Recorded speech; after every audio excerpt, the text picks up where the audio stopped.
आज हम एक बहुत ही खास कहानी सुनने वाले हैं, परोपकारी विसोवा की।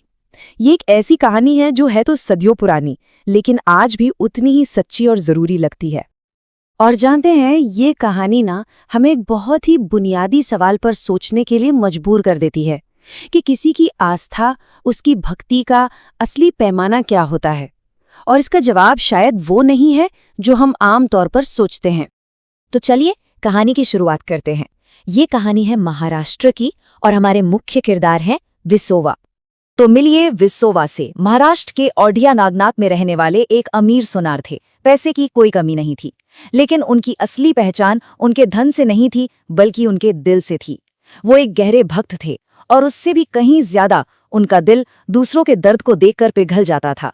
उनमें करुणा कूट कूट कर भरी थी। और फिर उस इलाके पर जैसे कहर टूट पड़ा। एक इतना भयानक अकाल पड़ा कि किसी ने सोचा भी नहीं होगा। हालात इतने ज्यादा बिगड़ गए कि लोग भूख से मरने लगे। चारों तरफ बस लाचारी और मायूसी का मंजर था। और कहते हैं ना कि ऐसे ही मुश्किल वक्त में इंसान का असली चेहरा सामने आता है।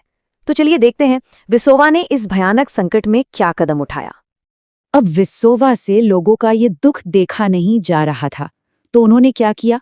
सबसे पहले तो अपनी सारी दौलत, अपनी पूरी जमा पूंजी लोगों को खाना खिलाने में लगा दी।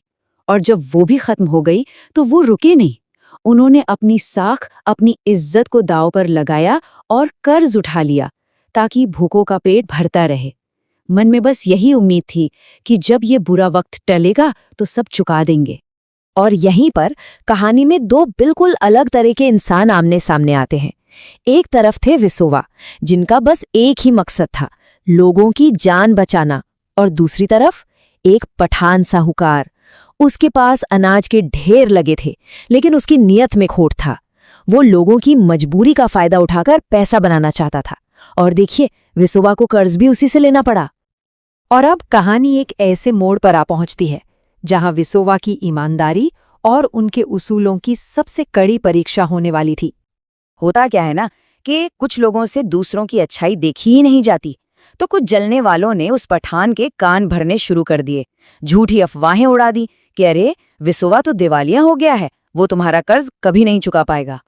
और बस ये बात सुनते ही पठान आग बबूला हो गया। उसने फौरन विसोवा को बुलवाया और कहा, मेरा सारा पैसा लौटाओ। और मोहलत कितनी दी? सिर्फ 7 दिन। सोचिए, बस 7 दिन। अब जाहिर है 7 दिन में विसोवा पैसा कहाँ से लाते। और जब वो नहीं दे पाए तो उस पठान ने अपनी क्रूरता की सारी हदें ही पार कर दी। वो विसोवा को तरह तरह की तकलीफें देने लगा। भरी सभा में उन्हें जलील करता। उस जमाने में कोई कानून व्यवस्था तो थी नहीं, तो उसे रोकने वाला भी कौन था। पर कमाल की बात यह है कि इतनी तकलीफ सहने के बाद भी विसोवा ने अपना आत्मसम्मान नहीं खोया।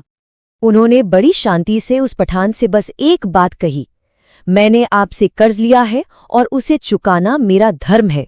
जब तक मैं ये कर्ज नहीं चुका देता, आप मुझे और मेरे पूरे परिवार को अपना गुलाम बनाकर रख सकते हैं। ये थी उनकी सच्चाई, उनकी ईमानदारी का स्तर। लेकिन कहते हैं ना, जब नेकी की परीक्षा होती है तो ऊपर वाला किसी ना किसी को फरिश्ता बनाकर भेज ही देता है। और यहाँ कहानी में एक ऐसे ही नायक की एंट्री होती है। विसोवा का एक मुनीम था जो बरसों से उनके साथ था। उसने अपनी आंखों से अपने मालिक की दरियादिली और उनका नेक दिल देखा था। अब वो ये सब देख नहीं पा रहा था कि उसका मालिक, इतना अच्छा इंसान, इस तरह जलील हो, इतनी पीड़ा सहे। उसे ये बर्दाश्त नहीं हुआ। और फिर उस मुनीम ने वो कर दिखाया जिसकी कोई सोच भी नहीं सकता था।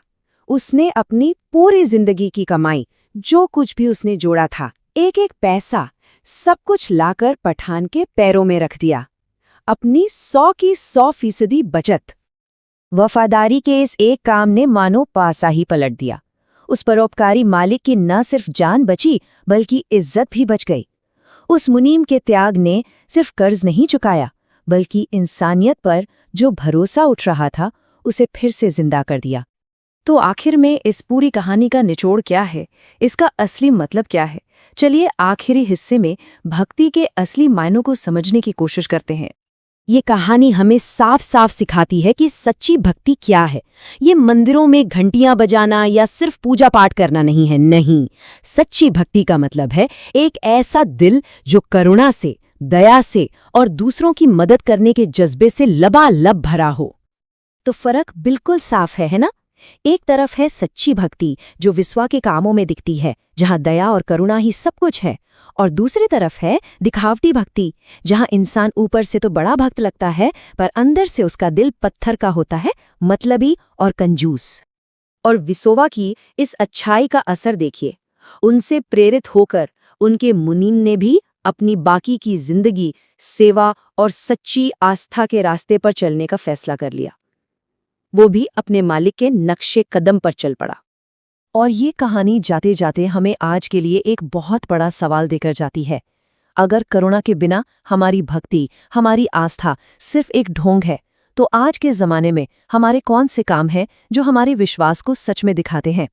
ये एक ऐसी बात है जिस पर हम सबको सोचना चाहिए।